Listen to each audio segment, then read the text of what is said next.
بیٹھ کر، سجدے میں جا کر، رکوع میں جھک کر، گردن موڑ کر، ہاتھ اٹھا کر اللہ کا نام لیتا ہے، تو گویا اپنے صرف زبان سے نہیں، صرف دماغ سے نہیں، صرف خیالات سے نہیں، اپنے جسم کے ساتھ، اپنے ایکشنز کے ساتھ یہ ثابت کر رہا ہے کہ وہ اللہ ہی کا بندہ ہے اور اللہ کی اطاعت میں ہر طرح سے سرگرم عمل رہے گا۔ پھر آپ دیکھیں کہ نماز میں چلنا نہیں ہوتا، چلنا منع ہے، نماز میں بولنا منع ہے، نماز میں کھانا پینا منع ہے۔ اس سے کیا پتہ چلتا ہے کہ یا اللہ تیری خاطر میں بھوک کی قربانی دے سکتا ہوں، تیرے لیے میں اپنی بھوک قربان کر سکتا ہوں۔ بولتا نہیں، بولنے کی خواہش بھی ایک بڑی شدید خواہش ہوتی، خصوصاً خواتین میں۔ چپ رہنا بہت مشکل ہوتا ہے، بولنا بہت پسندیدہ ہوتا ہے۔ تو نماز میں انسان بولنا منع ہے، بول نہیں سکتے۔ ایک لفظ بھی کہا نماز ختم، ایک دانہ بھی چبایا تو نماز ختم، ایک گھونٹ پانی بھی پیا تو نماز ختم، نہیں کچھ بھی نہیں، کچھ چکھا بھی تو نماز ختم۔ پھر چلنا منع ہے، گویا خود اپنے آپ کو قید کرتے ہیں ایک جگہ پر، ایک جگہ پر روک لیتے ہیں کہ اللہ تیری نافرمانی میں کوئی قدم نہیں اٹھے گا۔ لا تقدموا بین یدی اللہ ورسولہ کی عملی تفسیر، اللہ اور اس کے رسول کے آگے پیش قدمی نہ کرو، آگے نہ بڑھو۔ میں اپنی چوائس کے ساتھ جس جگہ کھڑا ہوں اسی جگہ کھڑا ہوں، دنیا ادھر سے ادھر ہو جائے، میں مکمل استقامت کے ساتھ تیرے ہی آگے کھڑا ہوں، میں یہاں سے ہلوں گا نہیں، کیونکہ اللہ نے منع کر دیا یہاں سے نہیں ہلنا، یہیں کھڑے رہو، اسی جگہ رہو۔ اور ساری نماز میں ہم ایک ہی جگہ جب تک سلام نہ پھیر لیں ایک ہی جگہ کھڑے رہتے ہیں، کبھی ایسا نہیں کرتے کہ ایک قدم آگے پھر پیچھے پھر دائیں پھر بائیں، چاہے کتنے بھی تھکے ہوئے ہوں، کتنا بھی خواہش ہو چلنے بھاگنے دوڑنے کی، کسی بھی ایکٹیویٹی کی، نہیں۔ تو چلنا پھرنا کیا ہے؟ بھاگ دوڑ زندگی کے تمام کاموں کا احاطہ کرتا ہے، سارے کاموں کا احاطہ چلنا پھرنا، سب کام چل پھر کے ہی ہوتے ہیں۔ تو انسان کیا وعدہ کرتا ہے اپنے آپ کو، اپنے قدموں کو روک کر کہ اے میرے رب تیری خاطر میں ہر کام چھوڑ سکتا ہوں، میری ہر سرگرمی تیرے سامنے ہیج ہے، ادھوری ہے، تو کہے تو میں سب کچھ چھوڑ سکتا ہوں، میں ایک جگہ کھڑا ہو سکتا ہوں، اسٹل سٹینڈ، ہل جل بھی منع ہوتی ہے اس میں۔ اور پھر اس طرح کھڑا ہوں کہ ہاتھ بھی باندھے، کیونکہ ہاتھ بھی کسی ایکشنز کی علامت۔ نماز میں آپ ہاتھ بھی نہیں ہلا سکتے، زیادہ ہاتھ بھی ہلائے تو نماز فاسد ہو جائے گی۔ ہاتھوں سے کوئی کام نہیں، پاؤں سے کوئی کام نہیں، زبان سے کوئی کام نہیں۔ نماز میں سونا بھی منع ہے، نماز میں کوئی بھی اور جذباتی تسکین جو عام حالات میں جائز ہے اس میں وہ بھی منع ہے۔ گویا انسان کی وہ تمام حیوانی خواہشات، خواہ کھانا پینا ہو، خواہ نیند جیسی شدید خواہش ہو، خواہ دنیا میں بھاگ دوڑ کی، خواہ اپنے ہاتھوں سے کوئی کام کرنے کی، کہتے ہیں نا بعد میں کہ ہاتھوں میں کھجلی ہوتی رہتی ہے، کچھ نہ کچھ کرتے رہتے ہیں، ہاتھ ان کے رکتے نہیں، چلتے رہتے ہیں ہر وقت، بعضوں کے پاؤں چلتے رہتے ہیں، نچلا بیٹھ ہی نہیں سکتے۔ لیکن نماز ایک ایسی کیفیت ہے جس میں باندھ کے سب کچھ رکھ دیا جاتا ہے، بغیر کسی رسی کے باندھا جاتا ہے نا۔ دنیا میں اگر آپ کسی بچے کو کہیں کہ 5 منٹ یہاں کھڑے رہو، ہلنا نہیں، یہاں سے کھڑا نہیں ہو سکتا، لیکن اللہ کے سامنے کتنی زبردست طریقے سے ہم اپنی قوتوں، کوششوں، خواہشات، عقل، ہر چیز کو کنٹرول رکھتے ہیں، مکمل ضبط نفس۔ روزے میں صرف کھانا نہیں ہوتا، لیکن نماز میں کھانا پینا بھی منع، سونا بھی منع، یعنی ساری عبادتوں کا خلاصہ ہو جاتا ہے اس میں، ساری عبادتیں اس میں جمع ہو جاتی ہیں۔ مال ہے تو اس کو چھوڑ دو، کھا پی رہے ہو اس کو چھوڑ دو، بول رہے اس کو چھوڑ دو، ہنسنا منع، رونے کی کسی حد تک اجازت ہے لیکن وہ اللہ کے خوف سے، یہ نہیں کہ دنیا بھر کے غم میں اس وقت رونا شروع کر دے، فلاں چلا گیا تو آج میں رونا بیٹھ جاؤں، اور نماز میں روئے جا رہے ہیں۔ اور باتوں کے لیے نہیں رونا، اللہ کے لیے رونا، آخرت کے خوف سے رونا۔ آپ دیکھیں کہ دن میں 5 دفعہ وہ سارے جذبات کنٹرول کر کے ایسا ضبط نفس کرایا جاتا ہے کہ 5 دفعہ کر کے اگر 6ٹھی دفعہ کسی وقت بغیر نماز کے یہ سب کچھ کنٹرول کرنا پڑے، ہاتھ یا پاؤں یا باقی چیزیں، تو بھی کر جاؤ۔ نفس کو اپنا غلام بنا لو، خود نفس کے غلام نہ بن جاؤ، نفس پر حکومت کرنا سیکھو، نہ کہ خود اس کے آگے ذلیل و خوار ہو۔ کائنات کی جتنی بھی چیزیں ہیں وہ کسی نہ کسی رنگ میں نماز کی پوزیشن میں ہیں۔ پہاڑ کھڑے ہیں، چوپائے رکوع کر رہے ہیں، جیسے بھینس وغیرہ، سب رکوع کی حالت میں، اور کچھ چیزیں سجدہ ریز ہیں۔ اللہ تعالیٰ نے سمبولیکلی سب کو سجدہ ریز بتایا۔ النجم والشجر یسجدان، ستارے ہوں یا پودے سب جھکے ہوئے۔ وَلِلَّهِ يَسْجُدُ مَن فِي السَّمَاوَاتِ وَالْأَرْضِ۔ اچھا یہ بھی ہو سکتا تھا کہ جیسے ہم دنیا کے ایکسرسائزز کرتے وقت کھڑے ہوتے ہیں، نیچے اٹھتے ہیں، دائیں ہوتے ہیں، بائیں ہوتے ہیں، پیچھے ہوتے ہیں، تو ہم کچھ بھی نہیں بولتے، تو اس ایکسرسائز میں بھی ہم کچھ نہ بولتے، لیکن اللہ نے ہمارا یہ وقت بھی ضائع نہیں کرایا، اس میں بھی ذکر کروایا، اور اس میں سے ایک ایک ذکر قابل غور ہے۔ اب میں اس ذکر پہ آتی ہوں جو کچھ ہم بولتے ہیں۔ نماز میں ہم سب سے پہلے نیت کرتے ہیں، نیت کے بغیر کوئی نماز نہیں ہوتی۔ نیت دل کا عمل ہوتا ہے، زبان کا عمل نہیں ہوتا۔ مثلاً آپ وضو کرنے کی نیت کر رہے ہیں، آپ واش روم میں بعض اوقات جاتے ہیں صرف ہاتھ منہ دھونے، مثلاً کہیں جا رہے ہیں آپ ہاتھ منہ دھوتے ہیں، اس میں کیا ہوتا ہے؟ کوئی بھی آپ نیت نہیں ہوتی، بس نیت یہ ہوتی کہیں جا رہا ہوں تو کسی کو منہ کیا دکھاؤں کیونکہ نہ منہ دھو لوں۔ لیکن نماز میں باقاعدہ منہ دھونے کی ایک فیلنگ ہوتی کہ میں اللہ کے سامنے منہ دکھانے کے لیے دھو رہی ہوں، اللہ کے سامنے جانے کے لیے تیار ہو رہی ہوں. وضو ہوتا نہیں جب تک نیت نہ ہو، اور نیت ہوتی نہیں جب تک اندر سوچ مضبوط نہ ہو. اندر کی سوچ کا نام نیت ہے. اب آپ دیکھیں کہ جب وضو کرنے کا آپ یہ تو نہیں کہتے میں وضو کر رہی ہوں برائے نماز ظہر اور داخل ہو رہی ہوں واش روم میں اور کھول رہی ہوں ٹونٹی اور نکال رہی ہوں پانی، کچھ بھی نہیں کہتے. جا کے سوچ کے ساتھ اللہ کے لیے وضو ہے، بسم اللہ پڑھ کے ہاتھ دھوتے ہیں اور کلی شروع کر دیتے ہیں اور وضو ہو جاتا ہے.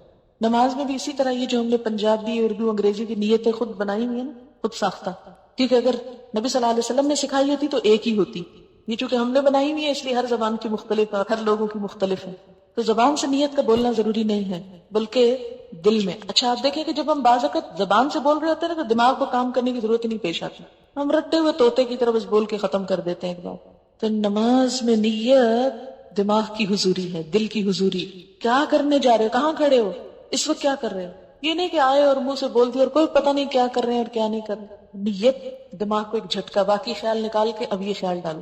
اور آپ دیکھیں گے کہ عام طور پر ہاتھ منہ دھونے سے کیا ہوتا ہے اور وضو کرتے وقت کیفیت ہی کچھ اور ہوتی. نیت کے فرق سے عمل بدل جاتا ہے. انما الاعمال بالنیات، کیفیت بدل جاتی، دل کی حالت بدل جاتی. وہی پانی ہے، وہی ٹیپ ہے، وہی سب کچھ ہے. جب سوچ فرق ہوئی سارا ایکشن ایک اور ہی طرف چلا گیا، کسی اور کریڈٹ میں چلا گیا.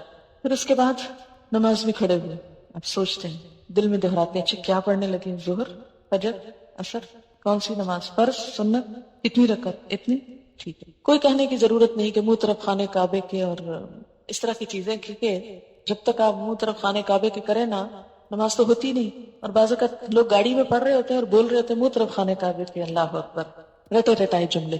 تو آپ نے کیا کرنا، نیت. اور نیت میں صرف یہ نیت نہیں کہ 4 رکعت پڑھ رہی ہیں، یہ 2 رکعت، صرف یہ نیت ہے نہیں. نیت یہ بھی کہ صرف اللہ کے لیے پڑھ رہے ہیں، کوئی ریاکاری نہیں، کوئی دکھاوا نہیں. کیوں؟ اس لیے کہ اگر دکھاوے کی نماز پڑھی تو نبی صلی اللہ علیہ وسلم نے کیا فرمایا، من صلی یرائی فقد اشرکا، جس نے دکھاوے کی نماز پڑھی اس نے شرک کیا. شرک. فویل للمصلین، ہلاکت ہے نمازیوں کے لیے، نمازیوں کے لیے. الذین هم عن صلاتهم ساہون الذین هم یراؤون، وہ جو اپنی نمازوں سے غافل ہیں اور وہ جو دکھاوا کرتے ہیں. نماز میں بھی اور عام زندگی میں بھی نماز ضبط نفس کی ایک ٹریننگ ہے، اور اگر دکھاوا ہے تو ضبط نفس کیا ہوا، خاک. اور پھر ہر جو سٹیپ ہے اس کو صحیح طریقے پر ادا کرنا، کیونکہ بدترین چوری نماز کی چوری ہے، سجدے اور رکوع ادھورے کرنا، جلد بازی میں کرنا، صرف کھڑے ہو کے بیٹھ کے اٹھک بیٹھک کر کے ختم کر دینا. It's not just a physical exercise, یہ کسی انسان کی بتائی ہوئی ایکسرسائز نہیں کہ آپ اس میں غلطی بھی کر لیں. اس میں نہیں ویسے ہم کرتے ہوتے، اس کو اتنا ہی جھکتے ہیں. مثلا اگر آپ نے ایروبکس کبھی کیے ہوں تو آپ کو پتا ہے کہ جتنا جس چیز کو بینڈ کرنے کے لیے کہا جائے تو اتنا ہی کرتے ہیں، اور جب تک اتنا آپ کر نہ جائیں آپ کی بات پوری نہیں ہوتی. آپ ادھورے کریں تو اس کا فائدہ ہی کچھ نہیں ہوتا. نماز میں کیا کہ اچھا پھر کیا ہوا اگر کم ہوا یا زیادہ، اتنی کیا ریجیڈیٹی ہے، نہیں، اس کا بھی وہ صحیح فائدہ نہیں ہوگا جب تک آپ ہر ایکشن جو ہے وہ سنت کے مطابق نہیں کریں گے. اب آپ نے بولنے کا کام شروع کیا، ہاتھ اٹھا کر اللہ اکبر، اللہ سب سے بڑا ہے، ہر چیز سے دستبردار ہوتا ہوں، ہر چیز سے خالی ہاتھ ہوں، صرف اس کی بڑائی کا اعلان کرتا ہوں. اللہ اکبر. کھول دیے ہاتھ، مٹھیاں بند کر کے اللہ اکبر نہیں ہو سکتی، ہاتھ کھولنے پڑیں گے. کھول دیے، کچھ بھی ہے گر گیا ہاتھوں سے، سب کچھ چھوڑ سکتا ہوں. اور جب ہاتھ اٹھاتا ہے نا انسان اللہ اوپر کرتا ہے تو بغلوں کے نیچے سے بھی سب کچھ گر جاتا ہے، کہیں پر کچھ نہیں چھپا سکتا. اس طرح ہاتھ رکھے تو چھپا سکتا ہے. جب اللہ اکبر کہتا ہے انسان سب کچھ خالی ہو جاتا ہے، ہر چیز سے دستبردار ہو جاتا ہے، کچھ ساتھ چپکا ہوا نہیں رہ سکتا. نماز کی حالت میں کوئی بوجھ نہیں اٹھا سکتا. تو کیا ہوا آپ کا، اللہ اکبر، اللہ کی بڑائی کا اعلان، سب سے بڑا ہے تو، سب سے بڑا. دیکھیں کتنی دفعہ کہتے ہیں اللہ اکبر، کتنی دفعہ. اور عملی زندگی میں واقعی اللہ بڑا ہے بڑا نہیں. وہاں تو کہیں نفس بڑا ہے، کہیں عقل بڑی ہے، کہیں مال بڑا ہے، کہیں اولاد بڑی ہے، کہیں دوست بڑے ہیں، کہیں رشتہ دار بڑے ہیں، کہیں رسم و رواج بڑے ہیں، ان کے پیچھے چلتے ہیں. اور اللہ بس صرف نماز میں بڑا ہے، اور وہ بھی کوئی خاص نہیں، صرف کہنے کی حد تک کیسی نماز ہونا. اور ہر سٹیپ پہ کہہ رہے ہیں اللہ اکبر، اللہ سب سے بڑا، سب سے بڑا، سب سے بڑا. اور اگر نماز درست ہو جائے سارا دین درست ہو جائے. نماز میں احساس اور شعور کام کرنے لگے، زندہ ہو جائے نمازیں ہماری، سوچی سمجھی ہو جائے، بہت کچھ فائدہ ہو جائے. اللہ اکبر. اور یہ کہہ کر انسان پھر ہاتھ باندھ لیتا ہے سینے پر اور دعا پڑھنے لگتا ہے. اس میں کئی ایک دعائیں سکھائی گئی ہیں، مثلا سبحانک اللہم وبحمدک وتبارک اسمک وتعالی جدک ولا الہ غیرک. پاک ہے تو اے اللہ، اور آپ ہی کی حمد ہے، اور بابرکت ہے آپ کا نام، اور بلند ہے آپ کی شان، اور نہیں کوئی عبادت کے لائق آپ کے سوا. پاک ہے تو اے اللہ. پاکی بیان کرتا ہے انسان اللہ، آپ کی حمد، آپ کی تعریف، آپ کا نام بابرکت، آپ کی شان بلند. کتنی زیادہ تعریف کر رہا ہے انسان اللہ کی. واقعی عملی زندگی میں ایسا ہی ہے کہ مختلف چیزوں میں اپنی تعریف نہ چاہیں، اللہ کی تعریف چاہیں. ہم تو دین کا کام کر کے بھی اپنی تعریف چاہ رہے ہیں. دین کو بلند کرنے کا ہماری نیت کوئی نہیں ہوتی، یا کم ہی ہوتی، اپنے نام کی بلندی مقصود ہوتی. یہ بدترین عمل. کوئی نیکی کا کام بھی کریں، دین کا کام بھی کریں تو کس لیے کریں کہ دین بلند ہو. اور جس شخص کی نیت میں یہ چیز آ جائے کہ دین بلند ہو، دین کا کلمہ بلند ہو، اللہ کی ذات بلند ہو، وہ لازماً جھک جائے گا، عاجزی آ جائے گی، اس پہ تکبر رخصت ہو جائے گا. ہر قربانی کر سکے گا انسان، ہر طرح سے پھر انسان اپنے آپ کو نقصان پہنچا لے گا لیکن دین کا نقصان نہیں پہنچنے دے گا. اپنی ذات پیچھے چلی جائے گی اور دین آگے آ جائے گا. وتعالی جدک، تیری شان بلند ہے، میری شان تو کچھ نہیں. میری شان کیا چیز ہے؟ لیکن آپ دیکھیں کہ باہر نکل کے جتنی لڑائیاں ہیں ہماری اپنی رشتہ داروں کے ساتھ، دوستوں کے ساتھ، معاشرے کے افراد کے ساتھ، وہ ساری شان کی خاطر. ہمیں فلاں نے یہ کیوں کر دیا، اور کیوں ہمارے ساتھ ایسا کیوں ہوا، اور ہماری شان میں گستاخی کیوں کر دی، اور ایسا ہو گیا اور ویسا. جتنی تعلقات کی خرابی ہیں سب اس یہیں سے جڑ پھوٹتی ہے اس کی.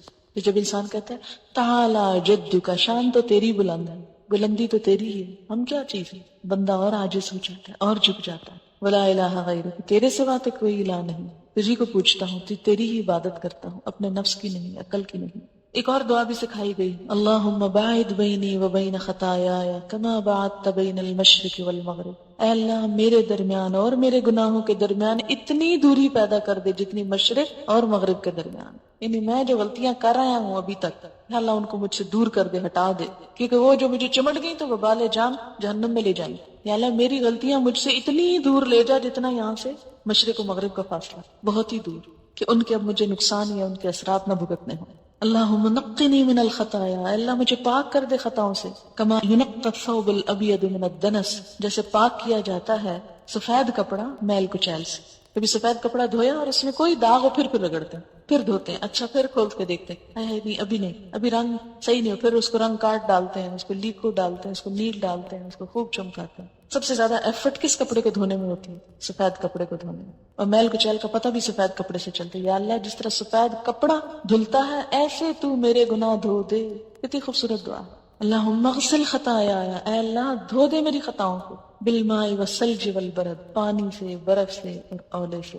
اور یہ جو تکبیر تحریمہ کے بعد نبی صلی اللہ علیہ وسلم یہ دعا پڑھا کرتے تھے، اور یہ مشکات میں آئی ہے، فصل اول کی دعا ہے، اور دوسری بھی جو ہے مشکات میں آئی ہے، فصل دوم کی دعا ہے.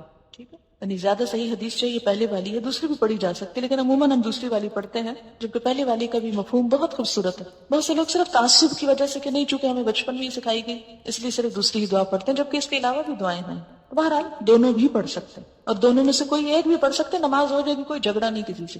لیکن جو اپنا فائدہ جتنا کرے اتنا ہی اچھا ہے. اگر یہ دونوں پڑھ لیتے زیادہ ہی اچھا ہے. اور آپ دیکھیں گے کہ جو ہی آپ یہ کہنا شروع کریں گے اللہم باعد بینی و بین خطایا، تو واقعی شرمندگی کا احساس ہوگا اور گناہوں سے بیزاری ہوگی. پھر اس کے بعد اعوذ باللہ من الشیطان الرجیم، اللہ تیری پناہ میں آتا ہوں شیطان مردود سے جو میرا پیچھا نہیں چھوڑتا، جو مجھے ہر وقت تھکائے ہوئے، ستائے ہوئے ہے، بہکائے ہوئے ہے.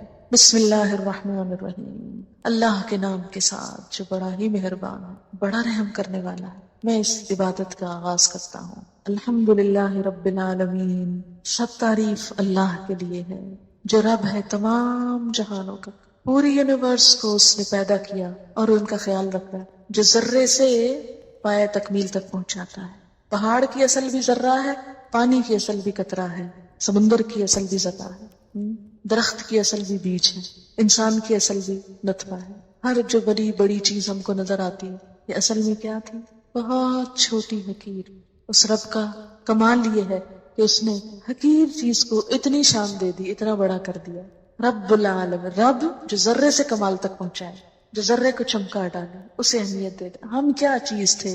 وہ رب جس نے ہم حقیر پانی کا ایک چھوٹا سا کیڑا جس کا کوئی نام نہ تھا، لم یکن شیئا مذکورا، اسے رب نے اتنا بڑا کر دیا، ایک بولنے، سننے، دیکھنے والا، عقل استعمال کرنے والا اور بڑی بڑی باتیں کرنے والا بنا دیا. تو تعریف تو میری نہیں، میں تو ایک حقیر چیز تھی. اللہ کی تعریف. الرحمن، بڑا ہی مہربان، الرحیم، بار بار رحم کرنے والا، 70 ماؤں سے بڑھ کے پیار کرنے والا. اس کی رحمت سے ہی جی رہی ہوں، ورنہ جتنے گناہ ہیں شاید اگلا سانس بھی نہ لے سکو. مالک یوم الدین، جزا سزا کے دن کا مالک، بدلے کے دن کا مالک. مالک یوم الآخرہ نہیں کہا گیا، مالک یوم الدین کہا گیا، بدلے کا دن، بدلے کا دن۔ اگر دنیا میں کسی دن کو آپ دیکھیں، بڑے دن منائے جاتے ہیں، مناتے ہیں نا، آج خواتین کا دن ہے، آج مزدوروں کا دن ہے، اور آج بچوں کا دن ہے، اور پولیو کا دن ہے، اور کسی ایک دن میں کہا جائے اگر آج بدلے کا دن ہے، کیا حالت ہو؟ بدلے کا دن۔ قیامت کی سب سے بڑی مشکل ہی تو یہ ہے کہ وہ بدلے کا دن ہے۔ کون سا بدلہ؟ اچھا بدلہ بھی، جزا بھی اور سزا بھی، دونوں ہی چیزیں۔ من یعمل مثقال ذرۃ خیرا یرا ومن یعمل مثقال ذرۃ شرا یرا۔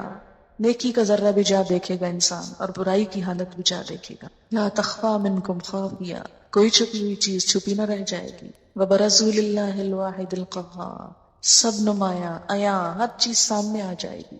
وَأُرِدُوا عَلَىٰ رَبِّكَ صَفًّا، صف در صف پیش کر دیے جائیں گے۔ وَوُضِعَ الْكِتَابُ، کتاب رکھ دی جائے گی، اور انسان کہے گا مَا لِهَٰذَا الْكِتَابِ لَا يُغَادِرُ صَغِيرَةً وَلَا كَبِيرَةً إِلَّا أَحْصَاهَا۔ کوئی چھوٹی بڑی چیز اس کتاب میں نہیں چھوڑی مگر جس کو گن گن کے نہ رکھا۔ گنی ہوئی چیزیں، ایک ایک نمبر گنا ہوا۔ اس انسان کے اتنے ہزار جھوٹ، اس انسان کی اتنی غیبتیں، اس انسان کی اتنی گالیاں، اس انسان کی اتنا احصا ہوتا ہے کسی چیز کو شمار کرنا، اسٹیٹسٹکس کے ساتھ کسی چیز کو پیش کرنا۔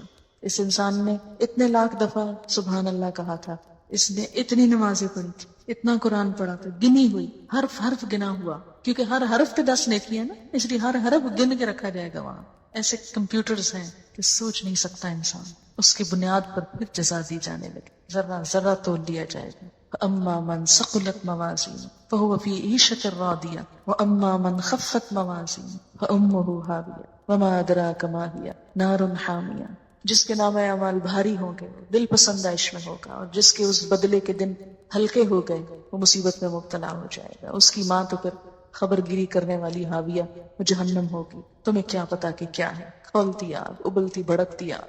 ایاک نعبد، ہاتھ باندھ کے ہر نماز میں کھڑے ہو کر کئی دفعہ دن میں عہد، صرف تیری ہم عبادت کرتے ہیں، صرف تیری۔ وَإِيَّاكَ نَسْتَعِينُ، اور صرف تجھ سے ہم مدد چاہتے ہیں۔ اور عملی زندگی میں کیا کرتے ہیں؟ کبھی کسی پہ توقع، کبھی کسی پہ سہارا، کبھی کسی کا بھروسہ۔ جھوٹ کہتے ہیں جو نماز میں کہتے ہیں، اسی لیے تو نماز قائم نہیں ہو رہی۔ کسی بھی چیز کی بنیاد جب جھوٹ پر ہوتی ہے تو وہ قائم نہیں ہو سکتی، جھوٹ کے پاؤں نہیں ہوتے۔ تو جو شخص سچی نماز پڑھتا ہے پھر ہو نہیں سکتا کہ اس کی زندگی میں غیر اللہ شامل ہو جائے۔ ایاک نعبد، صرف تیری ہم عبادت کریں، وایاک نستعین، صرف تجھ سے مدد چاہتے ہیں۔ انسانوں سے کوئی مدد لینا، مثلا میں آپ سے کہوں کہ یہ پانی کا گلاس اٹھا کے نیچے رکھ دیں، یہ اس میں شامل نہیں ہوتا۔